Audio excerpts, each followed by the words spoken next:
et à tous, merci d'être au rendez-vous de ce Jeu 7 et podcast. Nous sommes au 4e jour des qualifs de ce Roland-Garros 2025 et il n'y avait plus de Belges sur les cours ce jeudi. Sofia Kostoulas et Kimmer Coppejans ayant perdu hier au 2e tour, eh bien, il faudra attendre que le grand tournoi commence pour voir Zizou Bergs, Elise Mertens, Grete Minen et Janina Wickmayer entrer en action. Alors comme vous le savez certainement, David Goffin et Raphaël Collignon se sont retirés du tournoi mercredi. C'était vraiment une journée à oublier pour le tennis belge. Par contre, il y avait un rendez-vous important ce jeudi à la porte d'Auteuil. C'était le tirage au sort des tableaux masculins et féminins. Un tirage que j'ai eu l'occasion de suivre en compagnie de Philippe de Hulf, qui travaille désormais pour Tennis Belgium, la fédération du tennis belge. Et c'est avec lui que nous allons regarder et décrypter ces tableaux. Merci beaucoup Philippe d'avoir accepté mon invitation. Avec plaisir Christelle. Je sais que tu n'as pas du tout beaucoup de boulot, donc c'est un vrai plaisir. Merci Christelle. Alors je lance le jingle et puis c'est parti. Et ça te va? Oui. Ok. Silence s'il vous plaît, les joueurs sont prêts.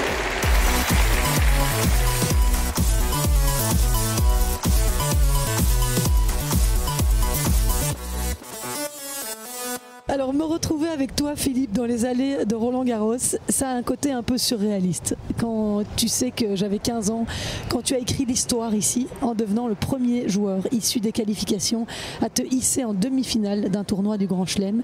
Cette année-là, en 1997, tu étais 120e joueur mondial et tu avais été éliminé par Gustavo Kuerten en demi-finale.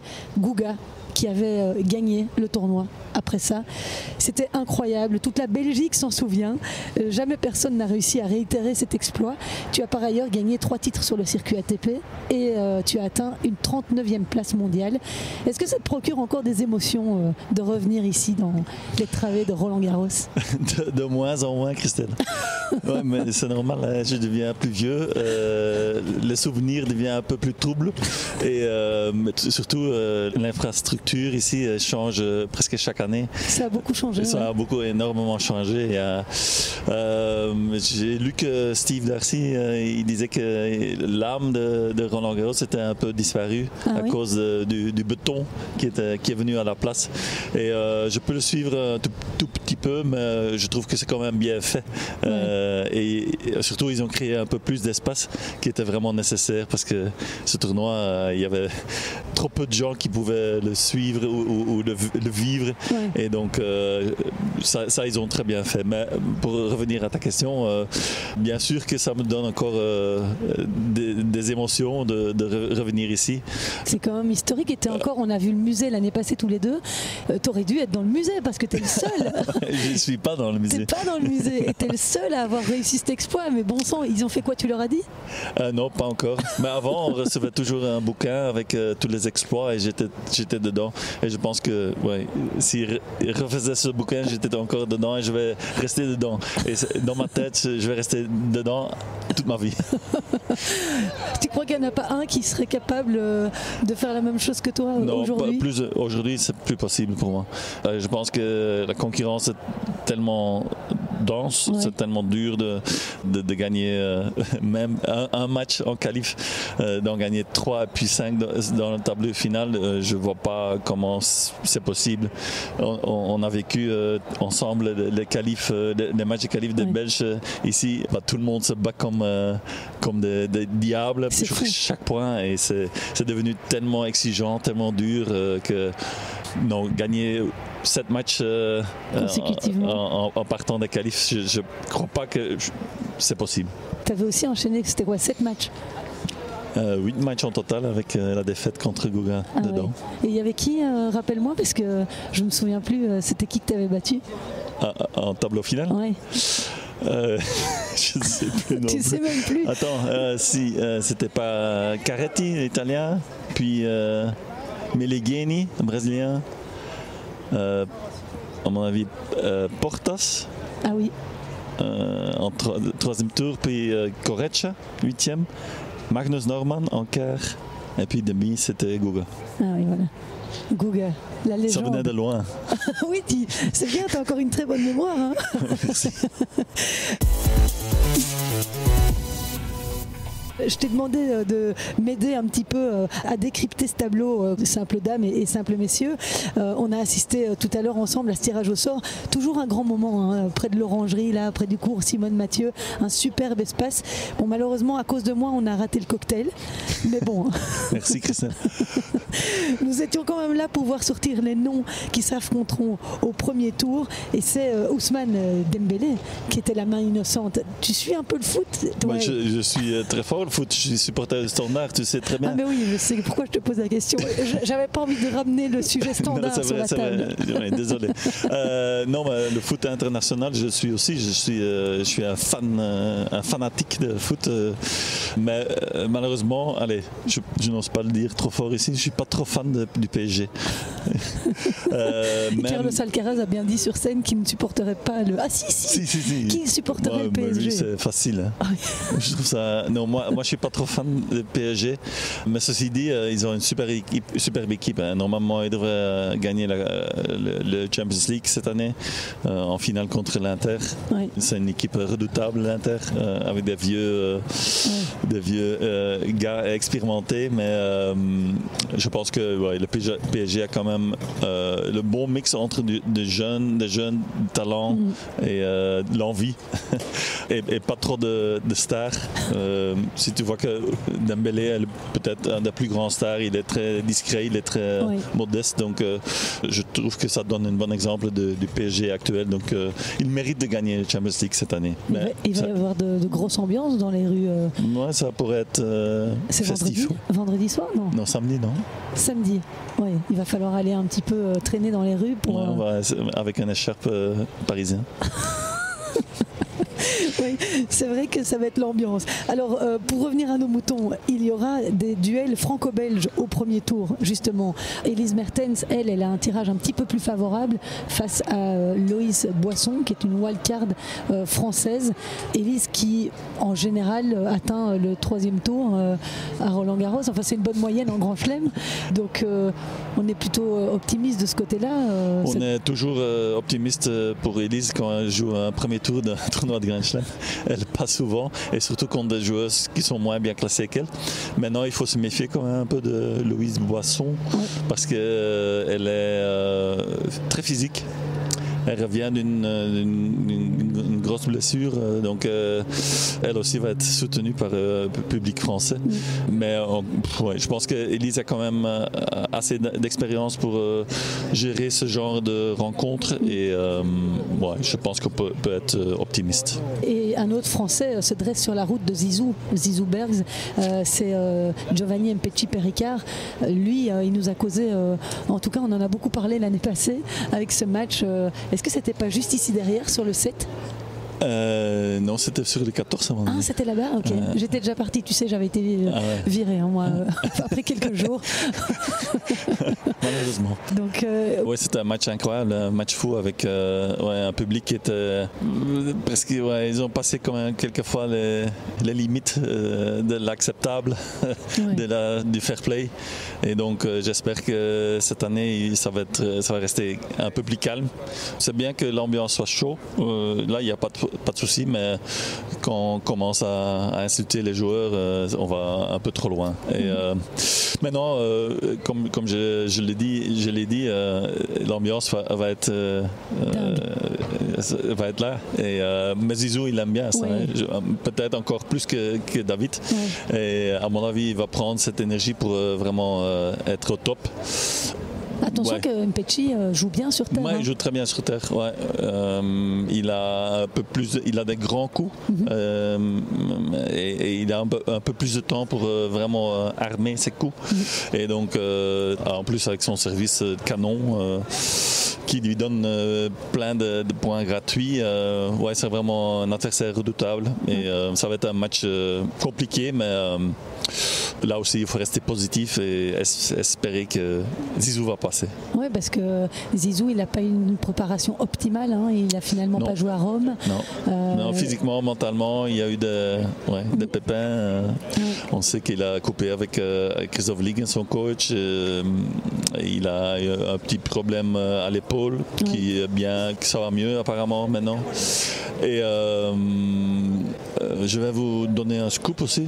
Oula, il était prévu de s'entraîner avec un Petit Péricard demain à 2h. Zizou voulait garder l'entraînement, mais il n'avait pas encore de réponse du Français. Donc on ne sait pas si ça va se passer. Ah oui, parce que généralement on n'aime pas ça. Non, on n'aime pas vraiment jouer avec le gars contre qui tu vas jouer. Non, et à ce moment même, Janina Wickmayer passe devant. Janina, viens dire bonjour. Ah oui, elle est là, effectivement. Mais non, on n'aime pas trop se montrer ce qui va ou ce qui ne va pas à l'entraînement à 2 jours d'une rencontre. Donc, mais bon, je ne sais pas. Peut-être qu'ils se sont dit, de toute façon, on se connaît très très bien. Oui. Il n'y a pas trop de secrets. On va essayer d'avoir un bon entraînement. Et puis dans 2 jours, dans 3 jours, on verra bien ce qui se passe. Généralement, on me disait que c'était les femmes qui n'aimaient pas s'entraîner l'une avec l'autre si elles allaient s'affronter quelques jours plus tard. Mais là, tu me confirmes qu'il n'y a pas que les femmes qui sont parfois un petit peu caractérielles. Moi, je vais dire oui. On va parler des 2 autres joueuses belges de ce tableau féminin, Janina Wickmayer et Grete Minen. Alors Janina n'a pas été vernie au tirage. Elle affrontera Victoria Azarenka, ancienne numéro 1 mondiale, vainqueur de 2 titres en Grand Chelem et qui est aujourd'hui classée à la 73e place. On sait que Janina utilise son classement protégé. Elle est classée au-delà de la 1000e place mondiale actuellement. Elle n'a pas beaucoup joué cette année. Non, mais elle revient donc encore une fois une blessure. C'est incroyable l'envie qu'elle montre encore pour probablement terminer sa carrière avec la manière qu'elle veut. Ça a toujours été une fille qui bosse énormément et j'espère qu'elle pourra finir en beauté. Maintenant, si c'était contre Victoria Azarenka ou contre quelqu'un d'autre, ça allait toujours être très difficile pour Janina, qui n'est pas, la terre battue n'est pas sa surface préférée non plus. Non. Et comme tu viens de le dire, elle n'a pas joué beaucoup de matchs, n'a pas gagné beaucoup de matchs, donc à niveau de confiance, à niveau de rythme, à niveau de tout, ça manque un peu. Je pense, mais j'ai pas encore parlé avec Janina, mais je pense qu'elle était en train de faire une sorte de tour d'adieu. Elle mérite de passer encore de bons moments sur le terrain, sur des grands terrains, dans des super endroits comme ici. Donc j'espère qu'elle va savourer un peu ce moment. Oui, parce que c'est un beau match de prestige quand même. Tout à fait. Je pense que dans le passé, elles ont joué 2 fois. Azarenka a gagné 2 fois, mais bon, c'était à notre époque. Azarenka aussi, elle était un peu... c'est la dernière partie de sa carrière, une carrière énorme. Donc, ça va être difficile pour Janina, mais bon, encore une fois, j'espère qu'elle va prendre de plaisir, et ça, c'est le plus important. Oui, mais Azarenka, elle avait brillé à Roland-Garros en 2013, quand elle avait été demi-finaliste, mais depuis, elle n'a pas été plus loin que les 8e de finale. Donc, ça reste quand même une adversaire coriace, bien sûr, mais ça nous permettra... Peut-être que les supporters belges peuvent donner un petit... soutien à Janina pour se surpasser. On ne sait jamais. On ne sait jamais. Alors Grete Minen, elle sera opposée à Caroline Dolehait. C'est comme ça qu'on dit. Parce que ton américain est mieux que le mien. Dolehait, je dirais. Ah, Dolehait. Oui. Ok, merci. Donc elle est classée 66e et Grete est 80e, mais elle l'a déjà battue une fois. C'était sur surface dure à Austin, au Texas. Après, Grete dit souvent que la terre battue n'est pas sa surface. Bon, elle a quand même été finaliste récemment à Oeiras, au Portugal. Oui. Donc où j'ai suivi quelques matchs. Ah, t'étais là-bas? Non, j'étais pas là-bas. sur un écran chez moi. Je sais pas. Et je trouvais qu'elle jouait très très bien, même sur une surface qu'elle ne préfère pas. Mais je pense qu'elle a quand même un peu de confiance et qu'elle a une bonne chance pour remporter ce match, parce que l'américaine, c'est pas vraiment une joueuse de terre battue non plus. J'ai regardé un peu ses résultats dernièrement. Je pense pas qu'elle a gagné beaucoup de matchs sur terre battue. Peut-être 1 ou 2 quelque part, mais non. Je pense, encore une fois, avec le support des fans belges ici, j'ose dire que c'est un match à remporter pour Grete. En ce qui concerne le reste du tableau, Philippe, on a une moitié de tableau particulièrement relevée. C'est celle du haut avec Yannick Sinner, tête de série numéro 1. Il pourrait pourrait être quelque peu bousculé, notamment par Jack Draper, qu'il pourrait affronter en quart de finale, avant un affrontement potentiel avec Alexander Zverev ou Novak Djokovic en demi-finale. C'est vraiment du solide, hein, ce haut de tableau. Oui, mais je trouve ça toujours très difficile de parler d'un tournoi avant que le tournoi soit commencé. Ouais, parce que il peut se passer tellement de choses et je sais que les joueurs ils regardent que match par match. Oui. C'est la seule chose que tu peux faire. Oui. Tu peux parler d'une demi-finale Sinner-Zverev, mais si Zverev ne passe pas le deuxième tour, ou si Sinner ne passe pas le troisième tour, ça ne sert à rien du tout. Oui. Donc vraiment, il ne regarde pas plus loin que le premier match peut-être, il regarde les adversaires du deuxième tour, mais après, c'est impossible de dire qui va arriver à ce stade. Ce qu'on peut constater, c'est quand même que Carlos Alcaraz a un peu plus de chance au tirage, parce qu'il figure dans une partie de tableau moins difficile que Sinner. Bon, il a quand même Tsitsipas, Holger Rune, Belchenton, Casper Ruud, Lorenzo Musetti. Mais donc ce soir au repas avec son team, Carlos il dit c'est bon, c'est fait. Je vais aller en finale. Maintenant que j'ai vu le tirage, c'est beaucoup moins pression. En tout cas, il n'a pas Zverev, Djoko. Mais bon, il va avoir des autres adversaires, il va avoir des moments difficiles, il va peut-être tomber malade, il va peut-être avoir une petite blessure, ça on ne sait pas. Il va peut-être avoir un problème avec sa petite copine, s'il en a une, je ne sais pas. Non, mais il y a plein de choses qui peuvent arriver pendant une quinzaine d'un Grand Chelem. Il y a beaucoup de pression, il y a beaucoup d'attentes, il y a beaucoup de gens. C'est pas évident de rester focus et de rester calme pendant 15 jours. Donc, je pense que la plupart des joueurs ils regardent que dimanche, lundi, mardi pour le premier tour. Et puis après, ils sont rentrés dans le tournoi et c'est parti. Match après match, comme les footballeurs. Absolument. Mais il arrive quand même boosté à 100%, hein, Carlos Alcaraz, avec ses titres. Tu l'as vu jouer un peu à Rome? Oui, j'ai vu un peu des matchs contre Sinner et il est en forme, ça c'est clair. Maintenant, j'ai dit que Sinner était mon favori pour le titre ici, parce que c'est juste mon idée qu'avec ces 3 mois de suspension qu'il a eu, qu'il a pu se reposer un peu, reposer son corps, que c'est important pendant une saison aussi. Il a pu travailler certaines choses. Et en plus, les attentes sont un tout petit peu moins, parce qu'il peut dire j'ai pas eu la meilleure préparation, donc c'est normal que je suis pas au top ici.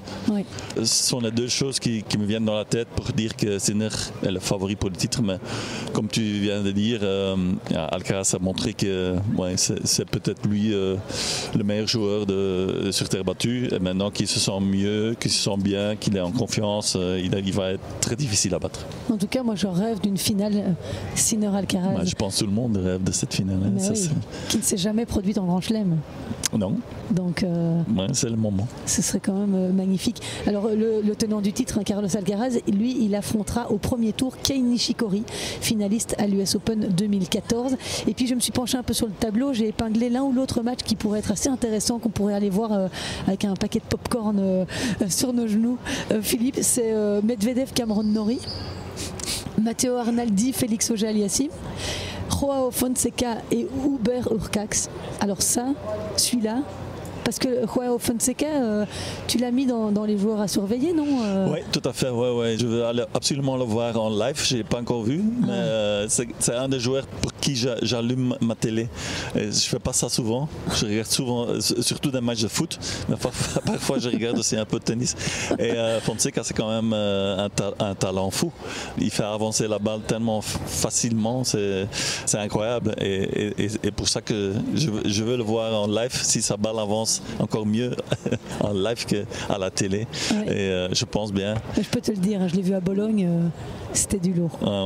Et il a que 18 ans. Tout jeune.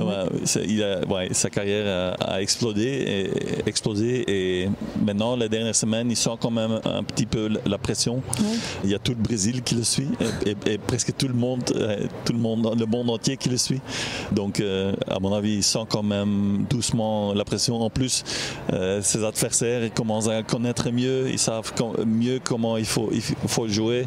On parle ça dans les vestiaires et Et c'est pour ça que c'est devenu un peu plus dur pour lui de vraiment gagner des matchs. Et en plus, il a 18 ans, il a encore plein de trucs à apprendre, plein d'expériences à prendre. Donc aussi ici à Roland, ça va être une expérience pour lui, surtout. Ouais, c'est vrai que Fonseca, il a plein de fans.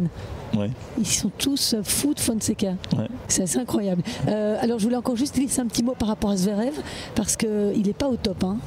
Alexander Zverev.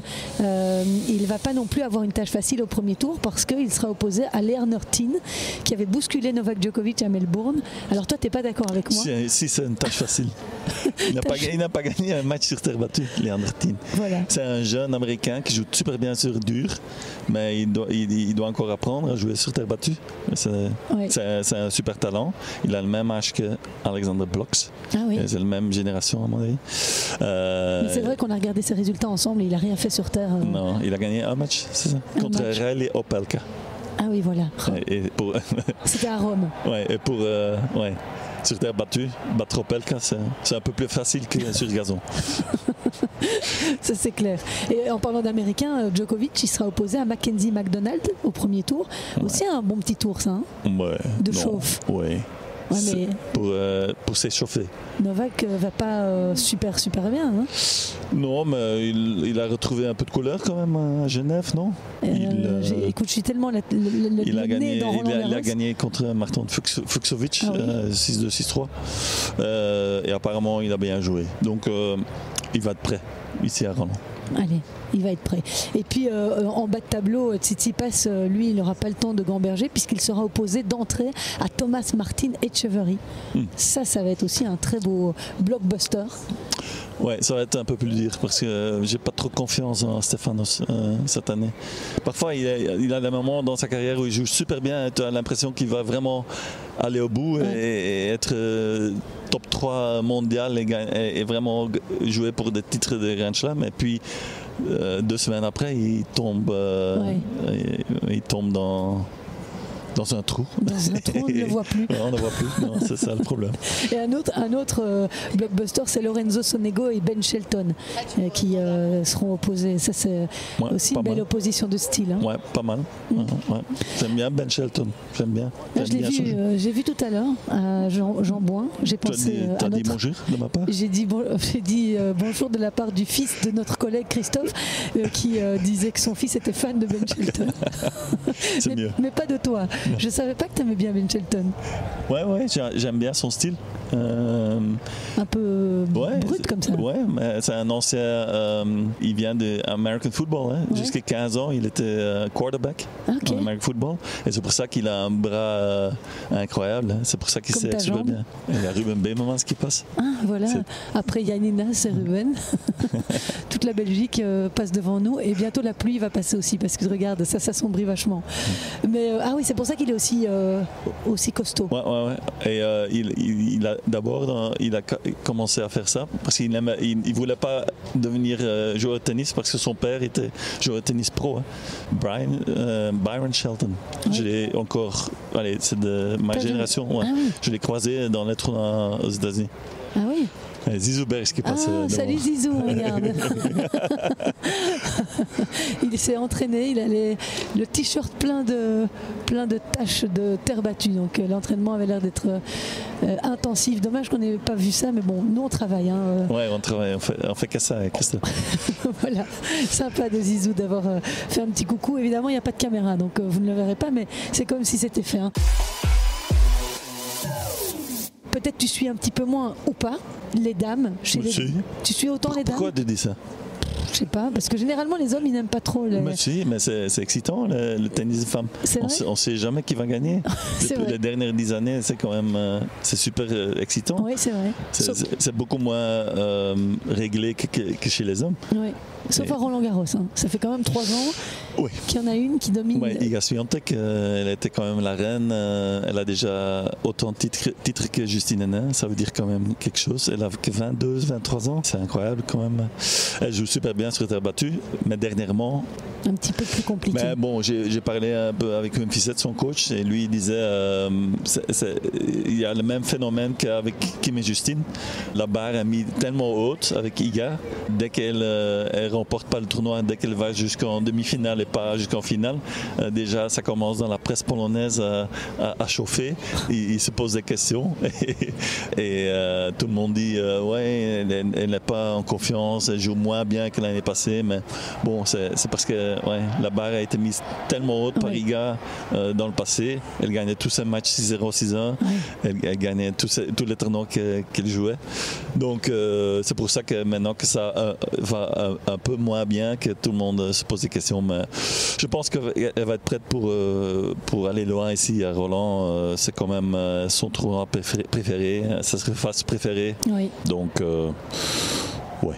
Alors elle a aussi, Ousmane Dembélé n'a pas eu la main tendre pour cette pauvre Iga, parce qu'elle pourrait affronter alors Emma Raducanu dès le deuxième tour, et puis surtout elle a Yasmine Paolini, récente vainqueur à Rome, qu'elle pourrait retrouver en quart de finale, Aryna Sabalenka qui se dresse potentiellement sur sa route en demi, et avant ça, c'est ça qui m'inquiète le plus, il y a sa bête noire, celle contre qui elle a déjà perdu 6 fois en autant de confrontations, Jelena Ostapenko.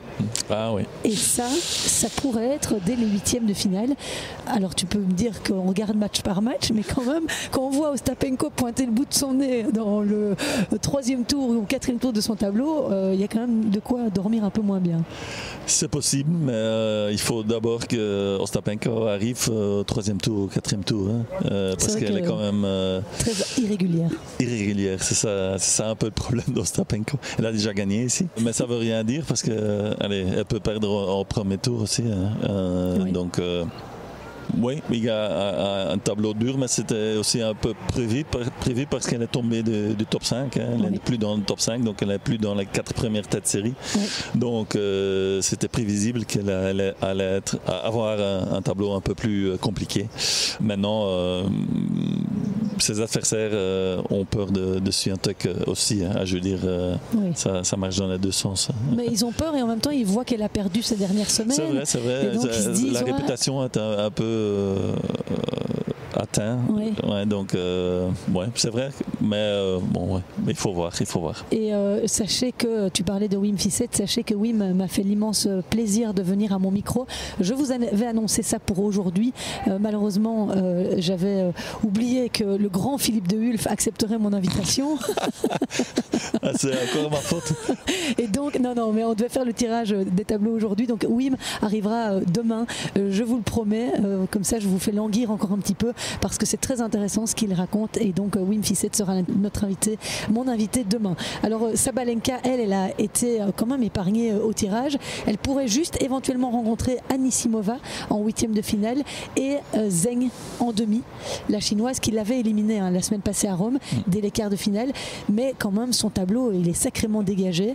Et puis Coco Gauff, elle aussi est assez tranquille en bas de tableau. Elle est dans le même quart qu'Emma Navarro, Barbora Krejcikova, Haddad Maia et Madison Keys. Et si on se projette vraiment plus loin, elle pourrait rencontrer Mira Andreeva. Ça, c'est une jeune sur qui je vais regarder ces matchs de très près, parce qu'elle est impressionnante et je pense qu'elle peut faire des ravages ici. Ouais, c'est incroyable. Elle a que 17 ans, mais on dirait, si on la voit jouer, on dirait que c'est une fille une dame de 30 ans. Elle va être contente si elle t'entend. Non, mais je veux dire, avec l'intelligence de jeu. Je parle de l'intelligence de jeu, je parle pas d'elle-même, de son physique. Ouais. Non, elle a que 17 ans, mais pour moi, c'est un peu la nouvelle Martina Hingis, surtout l'anticipation, le vista, l'intelligence de faire les bonnes choses au bon moment, avec une bonne technique, avec du talent pur. Ça, c'est vraiment pour moi la nouvelle Martina Hingis, et elle le montre presque chaque semaine, parce qu'elle va loin dans chaque tournoi. Elle est entre les outsiders pour moi pour le titre. J'avais mis Coco Gauff et Yasmine Paolini en finale. Et Andreeva, c'était la fille à surveiller. Et pas Sabalenka? Non, parce que je suis pas sûr de ses capacités sur terre battue. C'est vrai qu'elle a gagné Madrid, mais Madrid c'est à 700 mètres d'altitude, donc les balles volent ça va un peu plus vite. Rome, la même chose, là les balles volent aussi. Et ici à Paris, vu le météo, elle va avoir des jours où c'est vraiment le temps est un peu plus frais, les conditions vont être plus lentes, donc ça va lui, à mon avis, poser des problèmes. Mais bon, c'est vrai qu'elle a quand même passé un cap à niveau de confiance, elle est vraiment au top, elle est au-dessus du lot pour le moment, donc je pense qu'elle peut surfer sur ce niveau de confiance, donc c'est vrai qu'elle va aller très loin dans le tournoi, mais voilà, bon, il fallait choisir une favorite pour le titre et j'ai mis sur Coco Gauff. Dans le passé, elle a eu un peu de problème avec son coup droit, qui est fort lifté, avec une prise un peu bizarre. Mais sur terre battue, ça peut marcher pour moi, parce que avec le lift, il n'y a pas énormément de joueuses qui jouent avec un lift pareil. Donc ça lui aide à vraiment faire le forcing et s'installer dans le terrain. Donc c'est pour ça que j'aime bien Coco Gauff sur terre battue. Et on note Coco Gauff, vainqueur chez les dames, pourquoi pas. Et il y aura aussi quelques affiches qui font saliver, notamment Rybakina face à Belinda Bencic. Alors Rybakina, évidemment, elle est un peu moins bien pour l'instant, mais l'année passée, je l'ai vu jouer contre Grete sur le cours Suzanne Lenglen et c'est quand même impressionnant, la vitesse à laquelle elle joue. Et puis il y a Qin Wenzheng, Pavlyuchenkova, dont le sparring partner est belge, Yannick Mertens. Et puis il y a Naomi Osaka, Paola Badoza au premier tour. Ça c'est intéressant. Parce que Osaka, elle aussi, elle avait été très déçue l'année passée, elle avait eu balle de match, non, contre Swiatek. Et puis pour finir, elle avait perdu. Mais en plus, elle a remporté son premier titre sur terre battue il y a 2 semaines ou 3 semaines à Saint-Malo. Saint-Malo, 125. 125, mais c'est bien qu'elle a descendu à ce niveau de tournoi. On pensait jamais possible que Osaka allait descendre jusqu'à des 125 et elle a fait, elle a remporté le titre. Ça lui a quand même remporté beaucoup de confiance et on va voir si elle peut l'exploiter ici à Roland. Et je l'ai vu aussi ce matin en allant me promener à Jean-Bouin, elle était avec Patrick Mouratoglou, le Patrick et toute sa troupe. Je crois qu'ils étaient 5 autour d'elle. Ouais, mais les joueuses de top, ils aiment bien les grands entourages. Il y en avait un qui préparait son sac, l'autre qui la faisait jouer au foot, l'autre qui préparait sa raquette de tennis, un autre qui passait le terrain. C'est un peu comme moi dans la bonne époque. Oui, toi t'étais tout seul avec ton sac. J'avais un coach aussi. Ah, t'avais un coach quand même. Quand même. Bon, ça va alors. C'est tout ce que je voulais dire par rapport au tableau féminin. Juste noter que Grete Minen figure dans le haut du tableau féminin, donc dans la partie avec Iga Swiatek, Sabalenka et Yanina Wickmayer et Elise Mertens, elles se trouvent dans le bas de tableau. Mais merci beaucoup Philippe d'avoir pris de ton précieux temps pour parler un petit peu de ce tableau avec moi. Avec plaisir, Christelle. Et puis, je pense qu'on va pouvoir aller retourner travailler. Il est 20h, c'est une bonne heure pour s'y mettre, non? Oui. Peut-être d'abord une petite bière. Tu me l'avais promis, donc. Oui, c'est vrai. Généralement, j'aime mieux travailler la nuit. Donc, on va faire ça dans ce sens-là. Merci infiniment. Et puis, sachez que Philippe est aussi un podcasteur fou, puisqu'il a le podcast. Comment il s'appelle? Rappelle-moi. Double Spell. Tu vois, ça m'est revenu au moment où je te le demande. Merci. Alors, si vous comprenez le néerlandais, n'hésitez pas à aller écouter le podcast avec Dirk Gerlo aussi. C'est je ne comprends pas. Il y a aussi un morceau en français et en anglais. Voilà. Donc, mais c'est bon pour travailler votre néerlandais. Voilà. J'en atteste. Je le fais régulièrement, même si je ne comprends pas tout. Mais je vous invite à le découvrir. Merci beaucoup d'avoir été au rendez-vous. Merci Philippe et à très bientôt.